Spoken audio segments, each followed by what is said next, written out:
All right, and then I'll let you start. Okay, well, good afternoon, everybody, and thank you for joining us today. Taking time out of your busy schedule. I know how busy everybody is these days. I know that there are a lot of new ProD chairs and possibly officers here today. So welcome to NIGP. Today we're going to update you on how to host a course. So the agenda, first we're going to meet the staff. We're going to talk about the benefits of hosting courses. How do we host?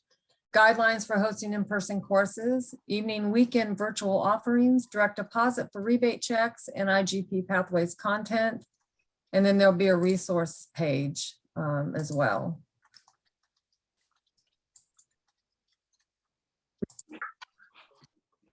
So let's get to the staff. Well, some of you may know Carrie, but you may know her under a different name. And yes, Carrie got married. So for those of you who know Carrie, she did get married, and now her name is Carrie. Oh, it's very important to us. Please continue.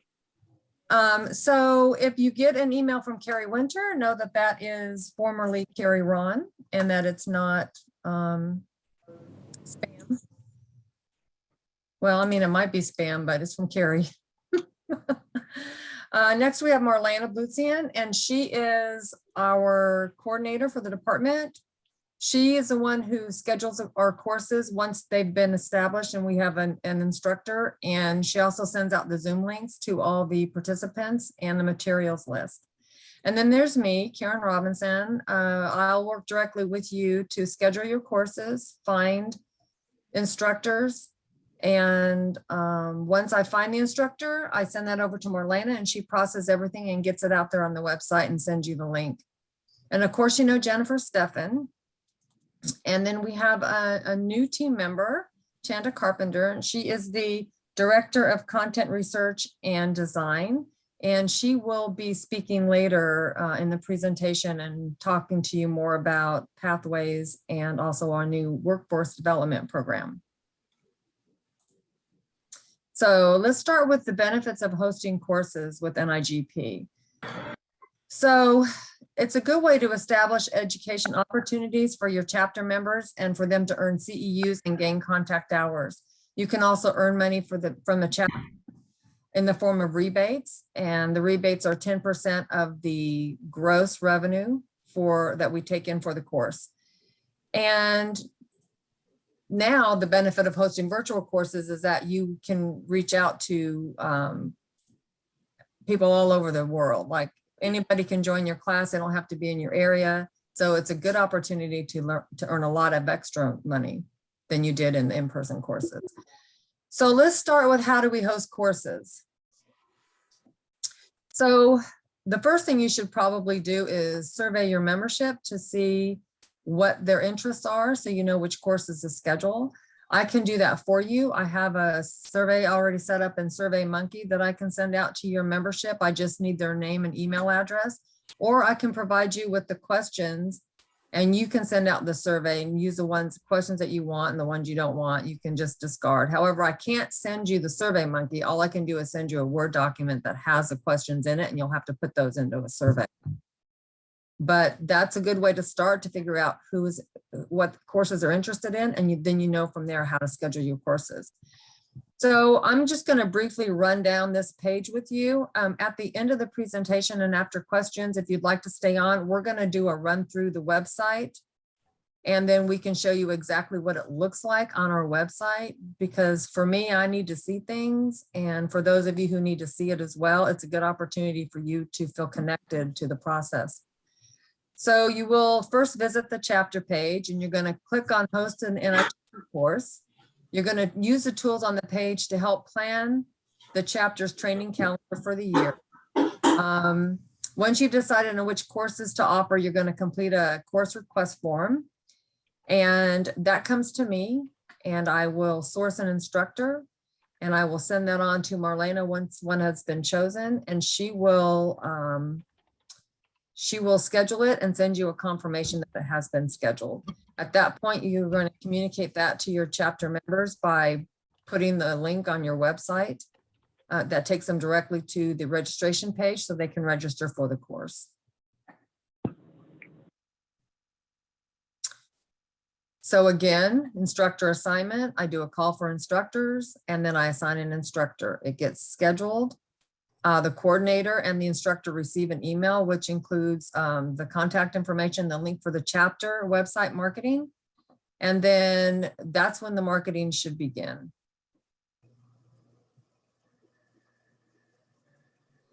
Confirming the courses. Well, so now we have virtual courses and we still have some in-person courses. So confirming the courses is very different for both of those.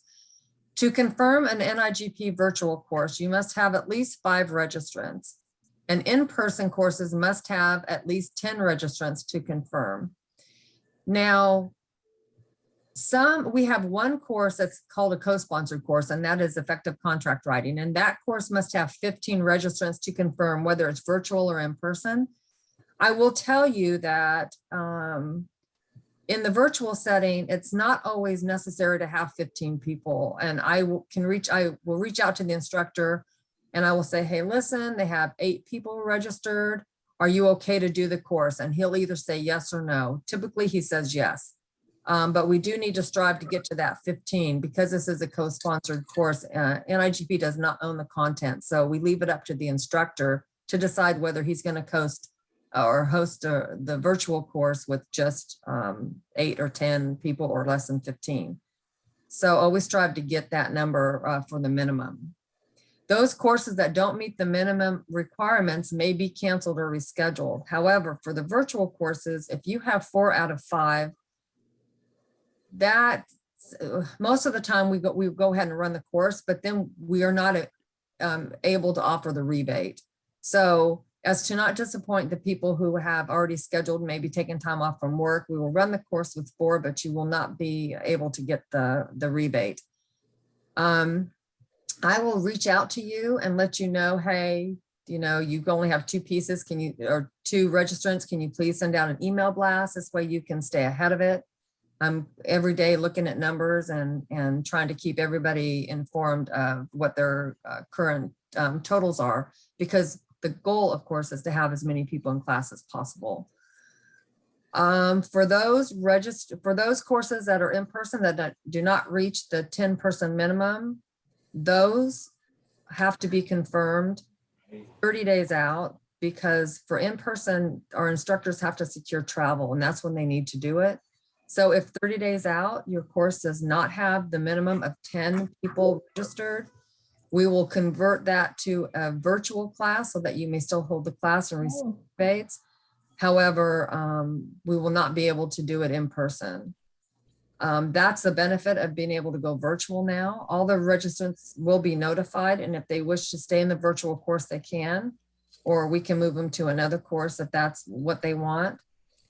But it's been very, very beneficial for us to confirm everything into a virtual delivery. Now, some people say, hey, what if I don't have 10 people registered 30 days out, but what if, you know, a week later, I have 15 people, can we go back to in-person? Well, no, we can't go back to in-person, mainly because those people who registered because it did go virtual and they're not willing to travel in person. So that decision for in-person courses will be made 30 days prior to the start date, and everybody will be notified so that you can also let your, you know, wherever you're hosting the class, let them know that you won't be needing the space. If we have to cancel the course, say there's only 2 people registered, we reach out to those people and we either give them the option of transferring to another course of the same title, or having a credit on file, or getting a refund. So they, you know, you don't have to do anything. We will reach out to them ourselves and let them know what their options are. So once confirmed for all in-person courses, approximately 3 weeks from the start date, NIGP will order materials to be delivered to the course coordinator at the address on the request form.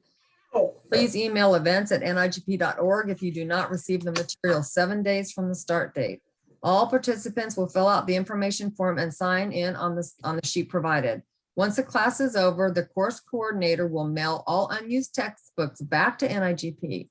The sign-in sheet and the participant information forms must be emailed to events@nigp.org within 24 business hours. Once received, NIGP can verify the attendance and launch the post work for the attendees.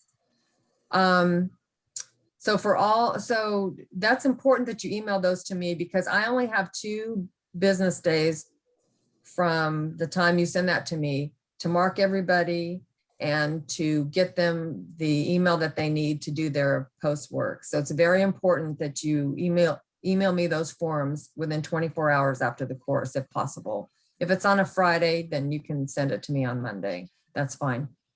For all virtual courses, the instructor will email the attendance record to NIGP within 24 business hours of the course end time. So then again, I have 48 business hours to verify the attendance and launch the post work. So in the virtual courses, the main point here is that you don't have to do anything. If you host a virtual course, the only thing you're responsible for doing is marketing the course on your website, and that's it. You don't have to send in the forms. You don't have to do anything after that. So once the attendance is verified, NIGP will submit the chapter rebate. So it's in, for in-person courses, it behooves you to get that back to me right away, because the sooner you do that, the sooner that I can submit the chapter rebate.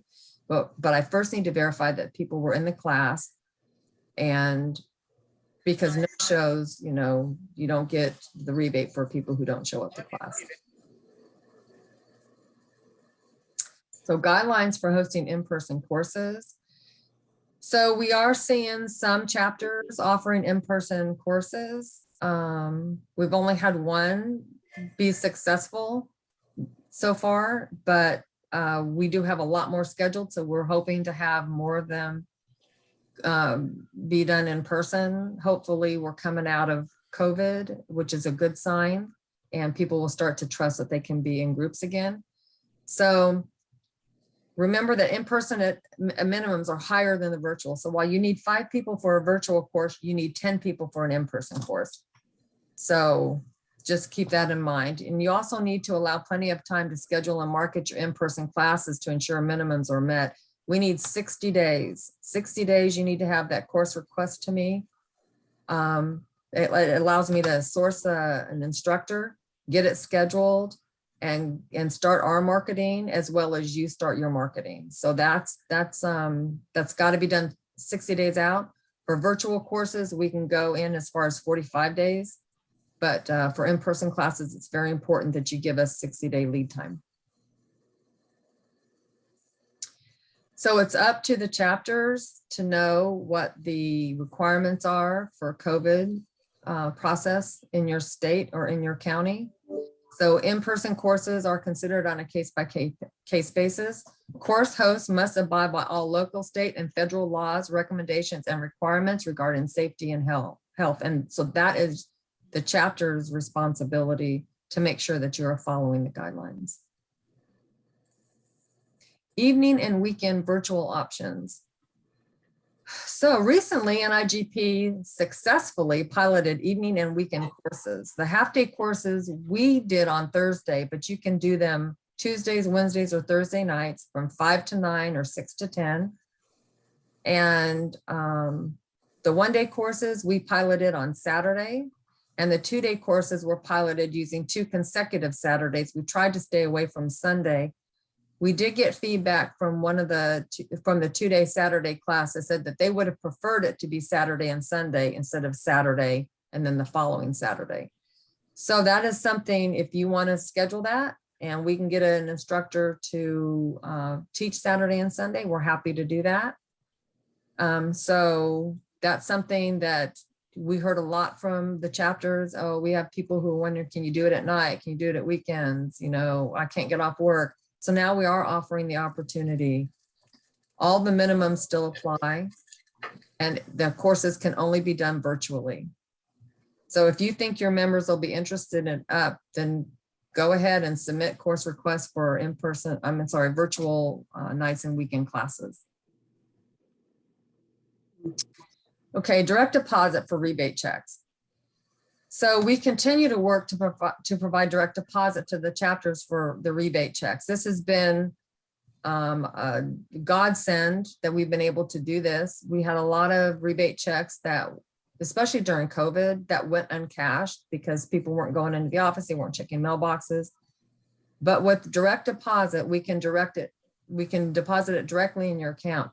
For some reason, I was getting questions from some chapters who thought we were going to be taking money out of their account, but we're not interested in doing that. We're just interested in giving you money, but we're interested in doing it in the most efficient way possible for you and for NIGP.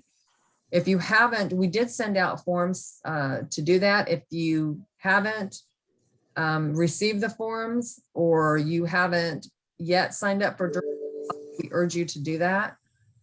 And for the Canadian chapters, we're still working through the process. So currently we're still doing maybe e-checks, I'm not sure for you. We can't do direct deposit as of yet.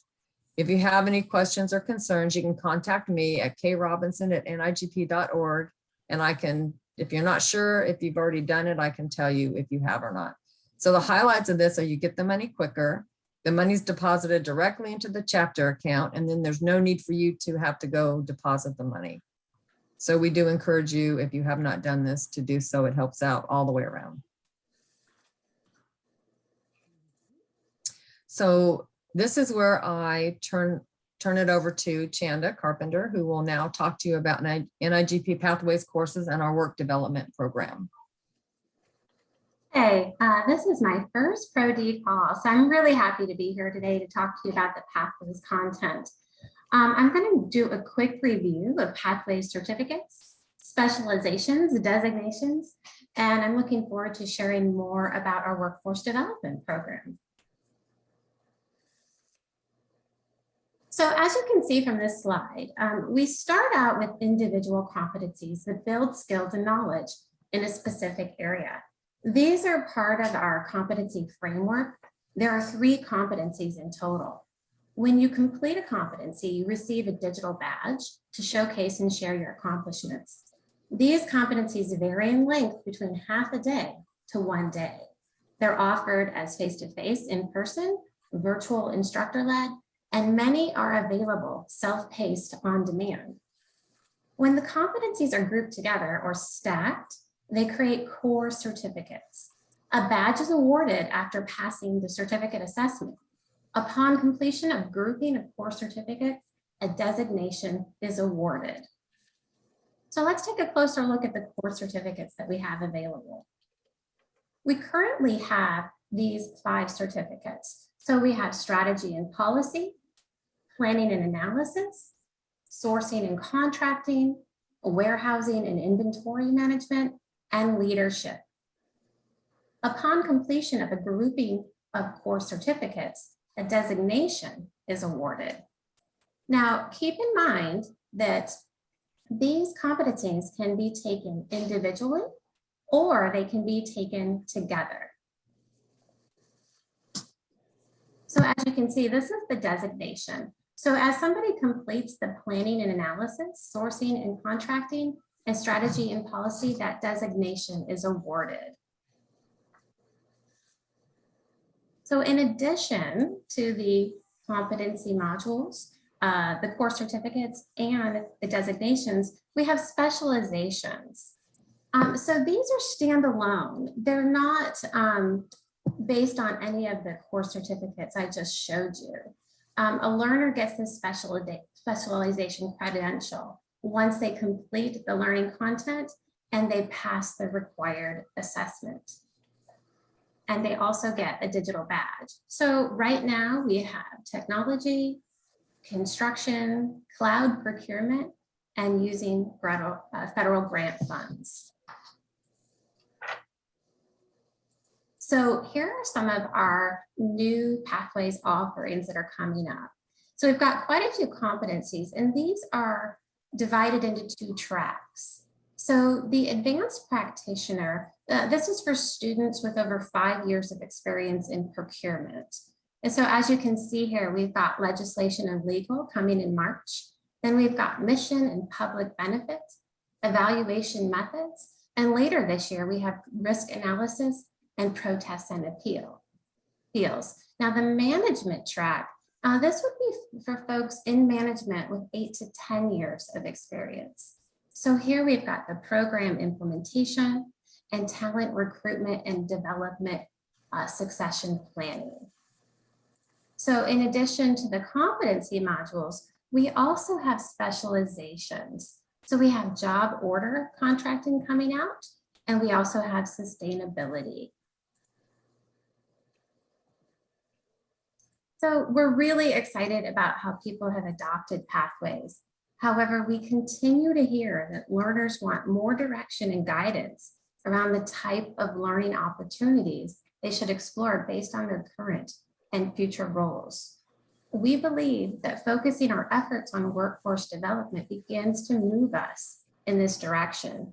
The shift is much more apparent when you look at the skills training versus the workforce development side by side. So you can see that skills training, it's specific, it's short term, it's right now, current responsibilities. Whereas the workforce development, this is overarching competencies. It's really going to prepare the professional to take on more responsibilities today and into the future, and geared towards more career goals. So let's take a look at some of these career paths in workforce development. As you can see here, we have 23 career paths, and these are based on competencies in our framework. We have career paths in the area of directors, managers, and supervisors, strategists and analysis, specialists and technicians, auxiliary and support programs, material staff, and suppliers. I encourage you to take a look at this workforce development on NIGP and, survey your members and see if there's interest in some of these career paths, and feel free to reach out. And if there's a career path you'd like to explore, or if you would like us to put together a custom one, we can do that as well.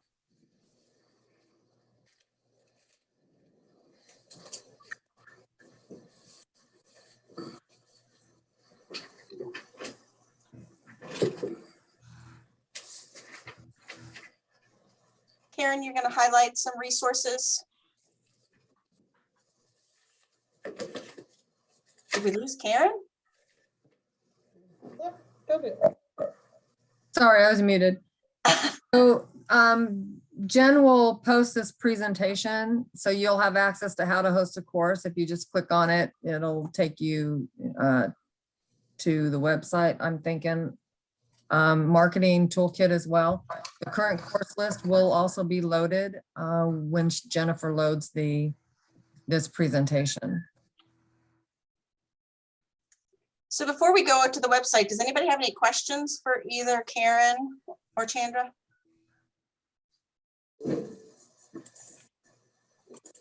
Nothing. Oh, come on, just one. All right. Go ahead. This is Deb, Brian, and this presentation that you just had is a very quick way of explaining pathways, which looks really good. Are you in the position where you can do that to a chapter when they have their meeting? Yeah, there's a couple options for that. We can, Shanda is available. We can, Shanda, I'm throwing you out there to the board, sorry. But no, how she explained that is also in the slide deck that our ambassadors can talk about as well. So it can be either a combination, but yes, you can request that explanation and to do virtually, especially if Chanda can do that virtually for your membership. Absolutely. Yes, I'd be happy to present that, and then if there's certain things you want to focus on, for sure. No, Deb, that was a great question. I think because I think it can be overwhelming. I think seeing it visually, I think you explained it nice about the stacking, but yeah, we love to get that out to your members for some deeper dives into some of that content. Lisa, did you have a question too? I did. I know that there's a cloud certificate. Do you have any of those classes coming up, and what all does that entail? to get the certificate? So the cloud with the specialization. I'm sorry, yes. Yeah, sorry. I don't have the schedule in front of me right now, but there should be one on the schedule. Karen, can you see the schedule? I'm looking it up. And I did see a question in the chat regarding doing a presentation next week. I just need to check my calendar. If you wouldn't mind emailing me your contact information, I'd be happy to look into that and get back to you. And whoever that was that wanted that presentation, as the chapters know, we just talked about this through our leader calls. Make sure that not only do you talk to Chanda, but you also fill out that visit request form. That's the form so I can manage and see where we're making visits and connections. So we want to make sure we have that as well.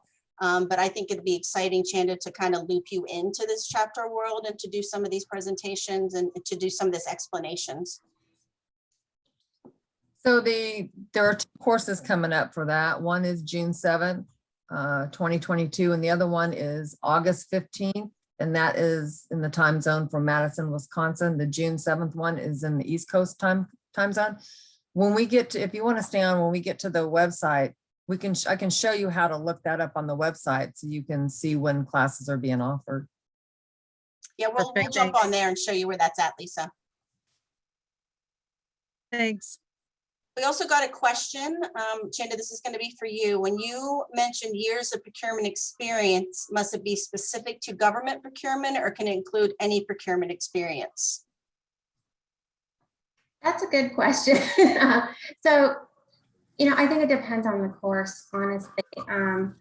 I would suggest if they have the experience to check in with the instructor and the content. And if that is, it depends on what's covered, and we would have to answer that question based on that. But for the most part, I think they should be okay, if it's any. Any other questions? Okay, then I'm going to share my screen again here.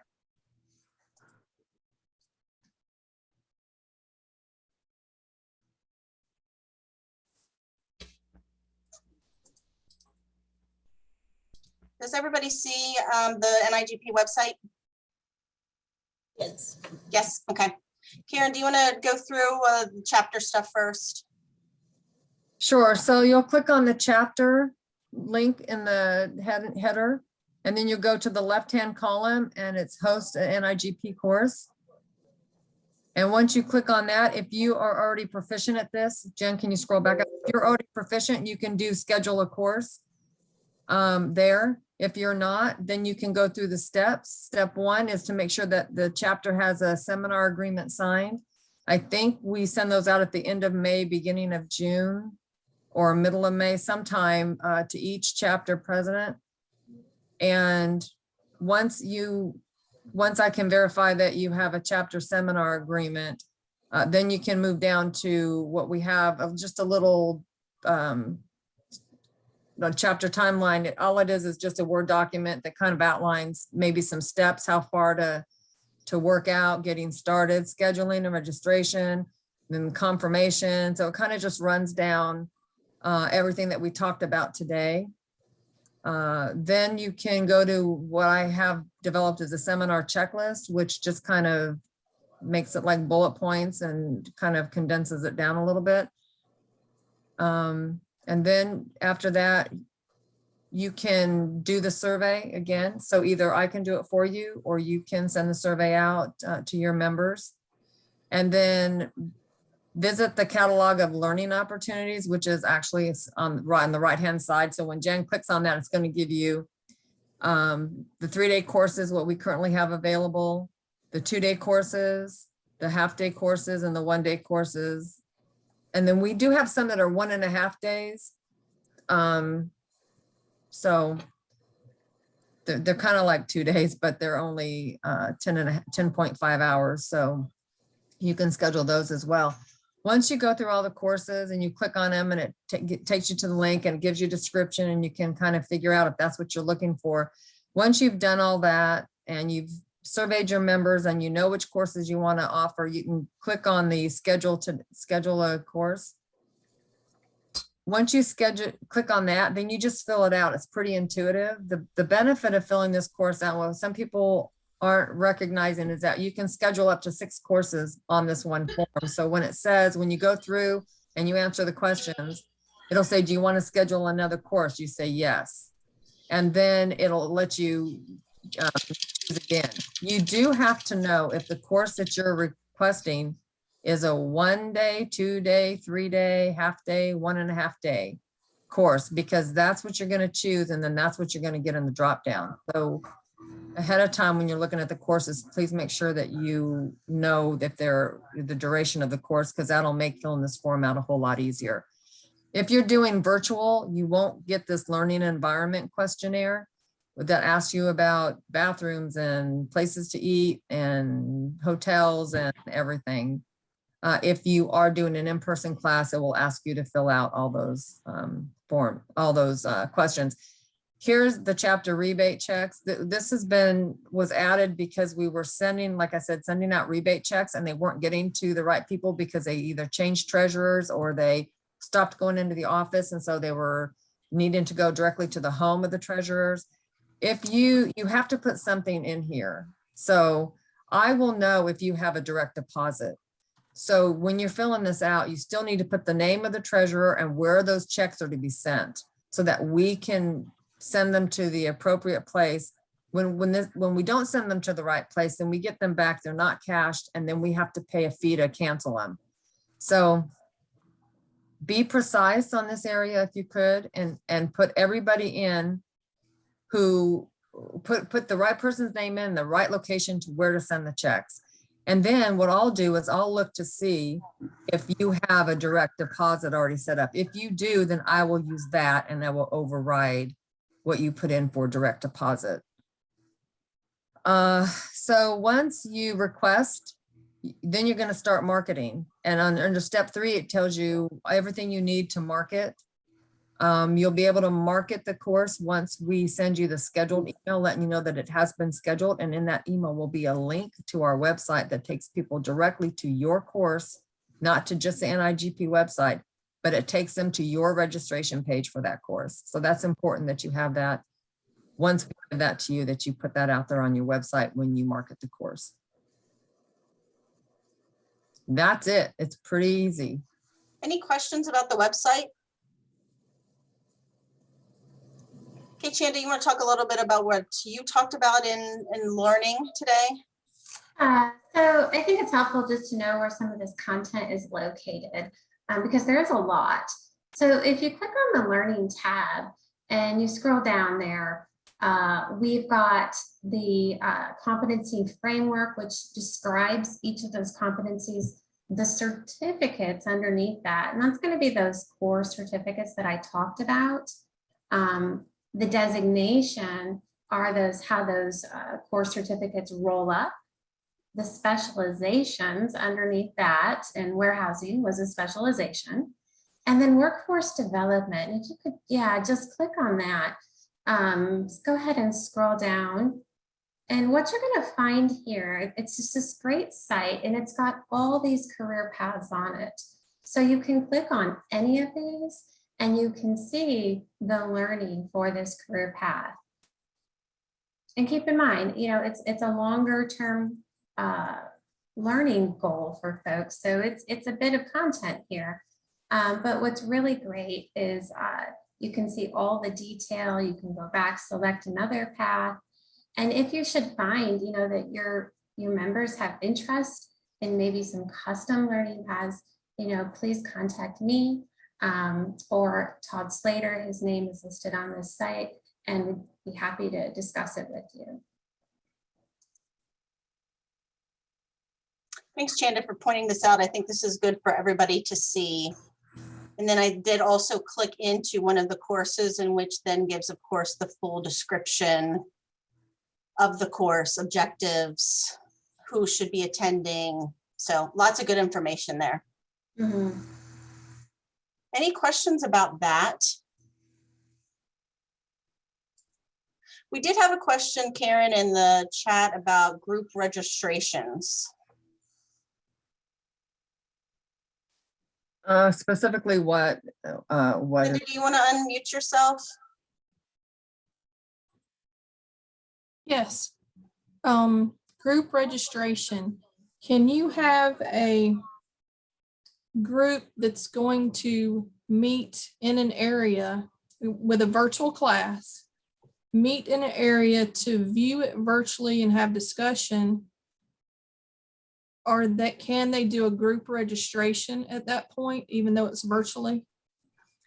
Well, And then other people can also be on the virtual class as well, if you're not in the asking, room. yeah, if you're asking if people can get together and do the course together in a group, yes, they can. However, everybody will have to be registered individually because the instructor will be, there's a good possibility that he will be putting people into breakout rooms. Okay, gotcha. So Okay. like you can't, one person can't register and then have 8 people watching the presentation. Also, they won't get credit for it because they each have to do their own post work. But the only person that will get credit for the course will be the person who actually registered with their name. Okay, so the group registration is probably only for face-to-face instructor. No, group registration is when a company wants to register 5 people. So they register 5 or more people, say, but they do it in a group and each person is registered individually. Okay, I was thinking you were thinking that people were just going to get in a group and watch it together. yes, Yeah, so if people are just going to get in a group and watch it together, everybody has to be registered because like I said, they'll be doing the breakout. breakout. Okay, that makes Yeah, sense. and the Thank group you. the group registration button on there is for an entity to register, say like 5 people at one time instead of registering Oh, okay. individually. Okay. Yeah.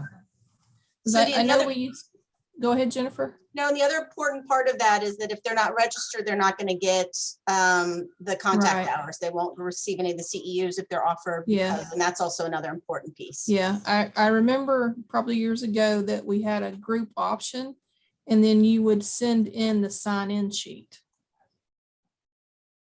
Yes, that's it. That's an in-person. Yeah, that's an in-person meeting. So if you schedule an in-person meeting, then everybody, you have to have a place for them to hold the meeting. You have to have the AV.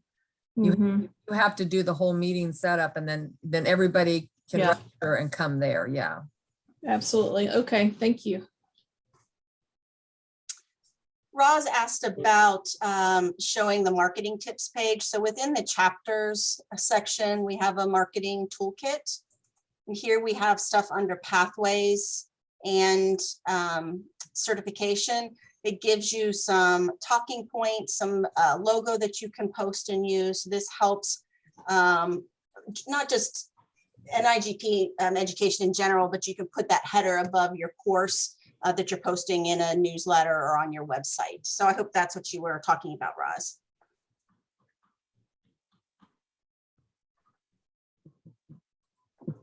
Good questions. Anything else? We still have some time if anybody wants to ask some questions. If any of you start this process at any time and get stuck, you can always email me or events@nigp.org. The benefit of emailing events@nigp.org is that if I'm out of the office, somebody from the team will absolutely pick up that email and help you. So we're here. We've got a lot of people that can help you. If you're stuck, it's okay. You just reach out and we'll be glad to finish the process for you, walk you through the process, do whatever it is that we need to do to get you on your way. I also just wanted to point out, most of you are familiar with the visit form, especially if you've had your ambassadors there. But I wanted to show you where we've updated this and how many more options you have. So if you're looking to have Chanda come or somebody just talk about that pathways and workforce development, that is an option here. It can be done by an ambassador or done by staff. So this is certainly where you would fill that out in your options, first choice or second choice when you want to make that request. Chanda, do you have anything for closing today? I have a question though, Jennifer. Uh-huh. Do we have any other chapters, or is it offered to do a hybrid class, both online and in person? Yes, so we do have somebody who is going to be doing that. And this is what I can say to that. Yes, you do the in-person, and they can schedule for in-person or virtually. The caveat is that you have to have the right AV in place so that the people that are Zooming in can be a part of the class discussion, meaning something like an owl, that when somebody speaks, it kind of flips its head around and singles out the person who's talking. So you can feel like you're in a more intimate environment, even though you're not in the classroom. So we are trying that. I don't know how that's gonna work, but it is something that the chapters have asked about. So we are implementing that, and we have one coming up shortly. And I can, if you're interested in doing that, we can definitely set that up. You would have to make sure that the AV is there. NIGP wouldn't be able to help you with that at all. So wherever you're hosting it in person, you would have to make sure that the AV person knows. Sometimes it can get a little expensive to do that. And so you have to know that cost will be the chapter's cost.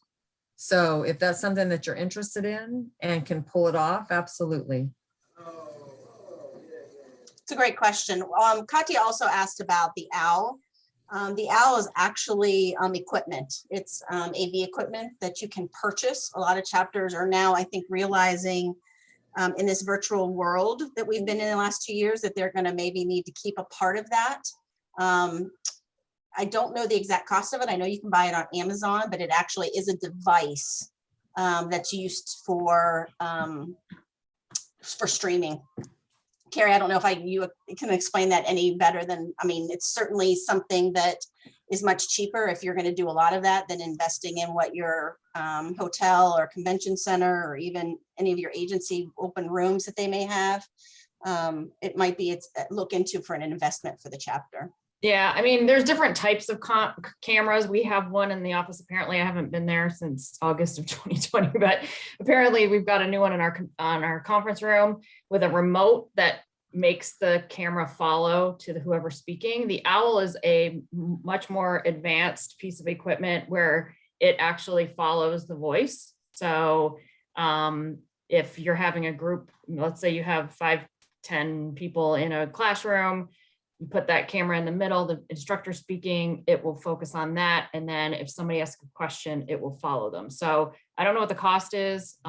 It's definitely, if you're doing business in a hotel, you know how expensive equipment can be. So if you plan on doing these frequently and using hotel venues, I might suggest an investment in that, if that's something that you're looking to do. But there's different kinds of cameras that you can get that sort of pan out the room and are. Yes. And I will tell you, the one that we have in ours, you can see like a certain area, but you can't see like the whole room. So if somebody is talking and the camera happens to show them, if they're on camera, you can know that they're talking, but otherwise, if the room's big, if you're using an entire room and not just say like one boardroom table, yeah, you're not going to capture the people. It's not going to show on camera. So you just have to make sure when you're hosting the event that you've got the right equipment out there to make it successful.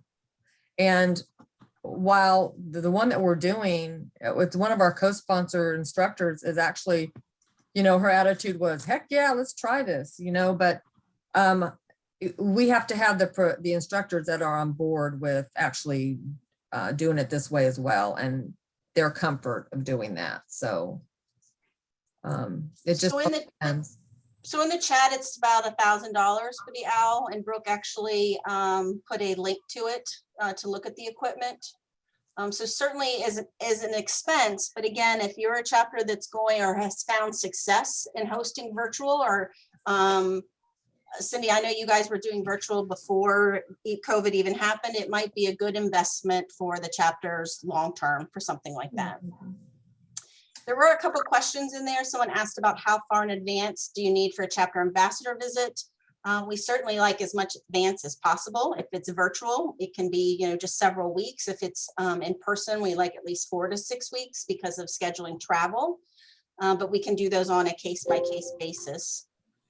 Jean also asked about how far out do chapters schedule their ProD offerings. I know I talked about it on the chapter leader calls, and certainly have seen that chapters who have the most success and engagement and activity try to plan that whole year out. I see that Columbia talked about that, that they look in December or January for the entire year to look at their calendar year and plan out, just not NIGP courses, but any kind of educational offering. And I know a lot of chapters are starting to do that. So certainly if you have your schedule, Lori in Arizona does that as well too. Gene wanted to see if he could get a copy of that. The California chapters are trying to kind of refresh themselves and start anew. So looking at long-term planning, I think it is something that they're certainly considering. So anything that someone can help them with or provide to them to share would be great. Great question though, Gene. Anybody else have questions? No, Chanda, anything final from you? No, thank you. I just appreciate coming to this meeting and speaking. And if you have any questions, feel free to reach out. Perfect. Karen, nothing from you? No, nothing further from me. Okay. Well, thank you guys very much for your time today. I know we seem to have been meeting a lot between Academy and our leader calls, so a lot happens here at the beginning of the year, but thank you for your time today. And again, I will get this posted. I'm going to show you right here. It's going to be in this webinar section under chapters. It'll be the first item. We will put it up here. I will put the recording and the slide deck as well. As always, we're here to support you as chapters leaders, and especially as ProD chairs. So let us know if there's anything that we can do to support. But thank you guys very much. Thank you.